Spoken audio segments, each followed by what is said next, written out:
नमस्कार मित्रांनो, स्वागत आहे तुमचं सर्वांचं आपल्या अंदाजे हवामानाच्या यूट्यूब चॅनलवर. तर मित्रांनो, 15 जूनपासून महाराष्ट्राच्या बहुतांश पट्ट्यामध्ये आपल्याला मुसळधार पाऊस आपल्याला पाहायला मिळू शकतो.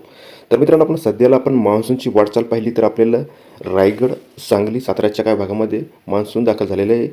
तरी पण 15 तारखेनंतरच पाऊस आपल्या महाराष्ट्रात होणार. चला मित्रांनो, बघूया महाराष्ट्राच्या कोणत्या जिल्ह्यामध्ये पाऊस आपल्याला अधिक पाहायला मिळू शकतो.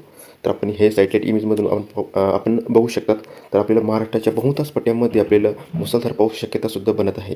तर मित्रांनो, आपण बघू शकता आपल्याला कोकण किनारपट्टीला सुद्धा आपल्याला हलक्या मध्यम तर तुरळक ठिकाणी जोरदार पाऊसची शक्यता असणार. हे कोकण किनारपट्टीचा काही भाग आहे ना, रत्नागिरी, सिंधुदुर्ग, सातारा, सांगली या पट्ट्यामध्ये मान्सूनसारखा पाऊस आपल्याला पाहायला मिळू शकतो. तर याच काळामध्ये आपल्याला छत्रपती संभाजीनगर, अहिल्याबाईनगरचे काही भाग, नाशिकचे काही भाग, जालन्याचे काही भाग या पट्ट्यामध्ये आपल्याला विजांच्या कडकडासह आपल्याला मुसळधार पाऊस आपल्याला पाहायला मिळू शकतो. आणि पुण्याच्या काही भागामध्ये अहिल्याबाईनगरचे राहिलेले भाग या पट्ट्यामध्ये सुद्धा आपल्याला मुसळधार पाऊस आपल्याला बघायला मिळणार. आणि महाराष्ट्राच्या इतर भागामध्ये सुद्धा आपल्याला पावसाचं वातावरण दिसत आहे. तर आपण बघू शकतात सांगली, सोलापूर, धाराशिव, म्हणजे मराठवाडा आणि मध्य महाराष्ट्रामध्ये बहुतांश जिल्ह्यामध्ये आपल्याला हलके मध्यम पाऊस आपल्याला पाहायला मिळू शकतो.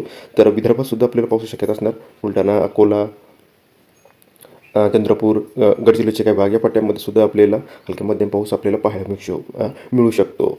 मात्र पण आपण बघू शकता हे निळा कलर आहे ना, आपल्याला या ठिकाणी जास्त पाऊस होऊ शकतो मित्रांनो. तर छत्रपती संभाजीनगर, नाशिक, अहिल्याबाईनगर 15 तारखेनंतर या ठिकाणी जोरदार पाऊस आपल्याला पाहायला मिळणार. तर मित्रांनो, सध्याकरता इतकंच. रोजच्या बघण्यासाठी आपल्या चॅनलला सबस्क्राईब करून सोबत बेल आयकॉनला प्रेस करायला अजिबात विसरू नका. धन्यवाद.